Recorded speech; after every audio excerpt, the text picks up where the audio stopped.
Welcome back to Erika's Cozy Stories.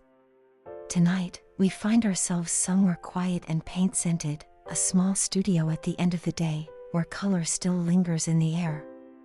Settle in. Like you're breathing slow. And let's begin. The studio is quiet when you push the door open. Just the soft creak of old hinges, and the smell that greets you every time.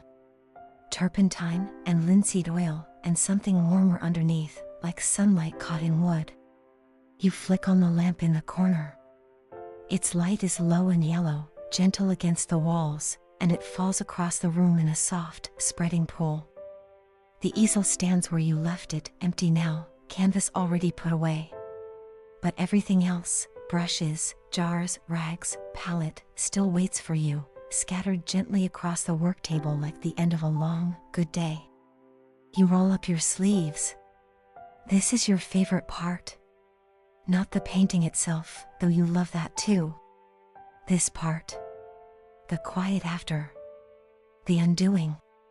The care that comes at the close. Outside the window, the light has gone that deep, dusty blue that only shows up in the last hour before full dark. You can hear, faintly, the sound of someone's footsteps on the pavement below, and then nothing. Just you, and the studio, and the soft hum of the old radiator warming the room. You glance at the wall above the work table, where a row of small paintings hang, ones you never quite finished, or never quite wanted to. A half-painted lemon. A single wildflower, stem bending toward the edge of the paper. You've always liked them better this way, a little unfinished, a little open.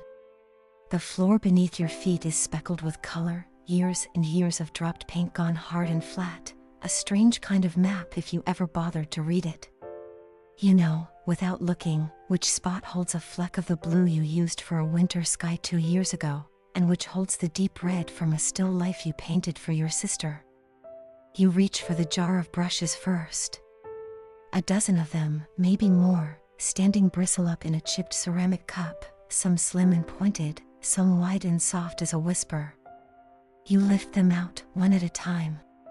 The first one is stained deep blue, almost violet at the tip, the color of evening sky just before the stars come out. You carry it to the sink in the corner, an old basin, worn smooth at the edges, and you turn the tap. Water runs cool over your fingers. You hold the brush beneath the stream, tilting it gently, and watch the color begin to lift. Thin ribbons of blue curl away from the bristles, swirling, spreading, dissolving into clear water like ink dropped slow into a glass. You turn the brush between your fingers. The water runs blue, then paler blue, then only the faintest whisper of color, like the last light of dusk fading from a window. You set it aside on a soft cloth, bristles reshaped with a gentle press between finger and thumb, and you reach for the next one. This one holds green. Deep, mossy green, the color of sheeted ferns after rain. You rinse it the same way, slow circles beneath the water, and the green swirls out in soft clouds, curling and uncurling, disappearing down the drain in gentle spirals. You find you like watching it. The way color lets go so easily once it's ready. Brush after brush, you work your way through them. A warm ochre, the color of late afternoon fields. A soft coral, like the inside of a shell. A deep, earthy umber, the color of wet soil after a long summer storm. A pale, milky white that clouds the water only briefly before fading away completely. Each one rinses clean in its own quiet way. Each one leaves the water a little different, a swirl of color rising and fading, until the water below runs clear again. You notice, as you work, how the smaller brushes need only a moment, a quick swirl and they're done, while the wider ones, the ones you use for skies and backgrounds, take longer, holding on to their color a little more stubbornly, like they're not quite ready to let the day go. You dry your hands on the cloth hanging by the sink, soft and worn from years of exactly this. Now, the palette.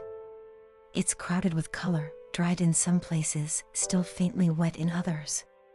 A rainbow gone quiet, layered thick in some spots, thin in others. You take a small palette knife and begin to scrape gently, drawing the dried paint away in soft curls, like peeling the skin from a ripe piece of fruit. Ochre. Rose. A deep, dusky plum you mixed just for tonight's sky. You wipe the blade clean between colors, setting each curl of dried paint into a small tin you keep just for this. A strange little collection. Tiny fragments of every painting you've ever made. When the palette is clean, you rub a little oil across its surface, working it in slow, even circles, until the wood gleams softly beneath the lamplight.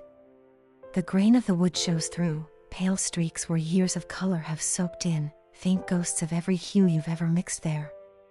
You hold the palette up to the lamp, tilting it slowly, watching the last bit of light catch on the smooth, oiled wood. It's an old thing, this palette, its edges rounded soft from years in your hand, a small chip in one corner from the time it slipped from the easel and you caught it, just barely, before it hit the floor.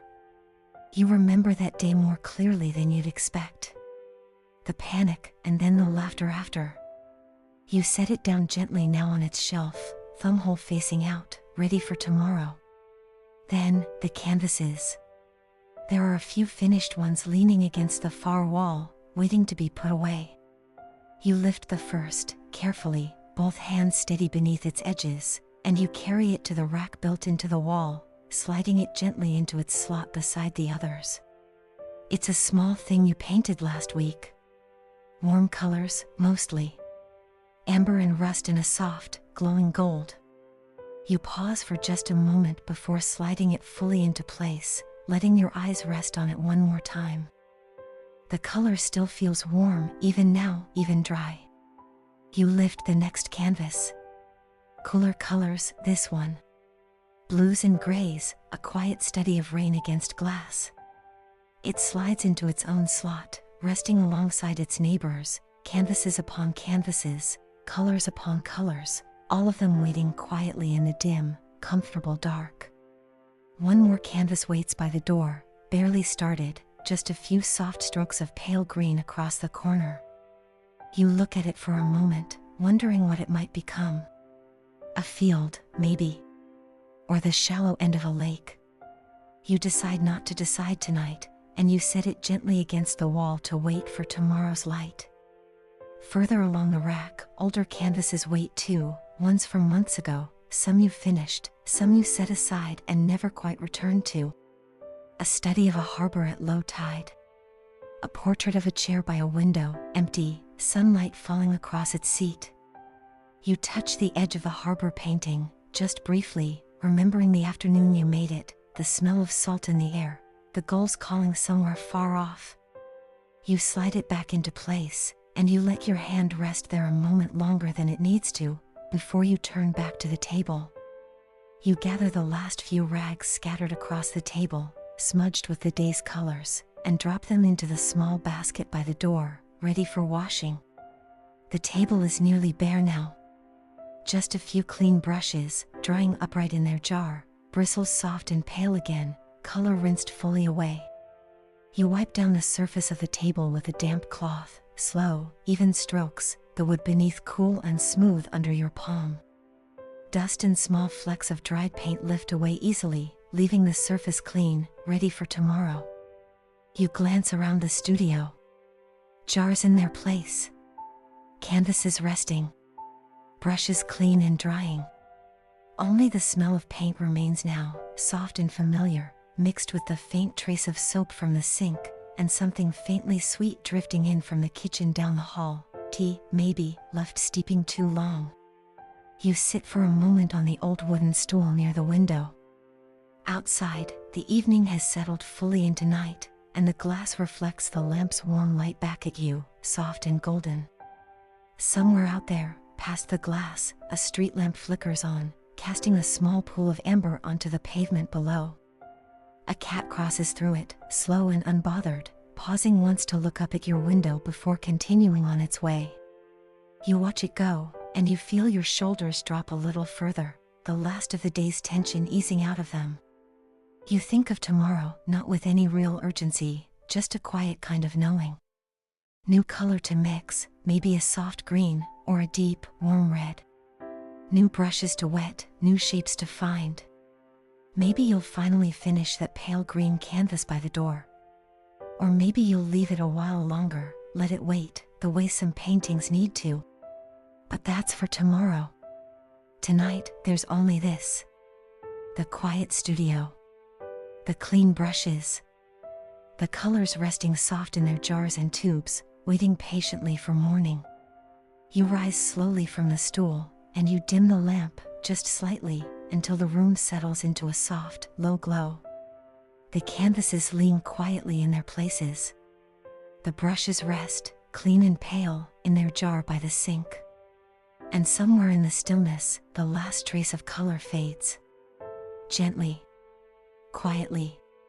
Like the last thought before sleep.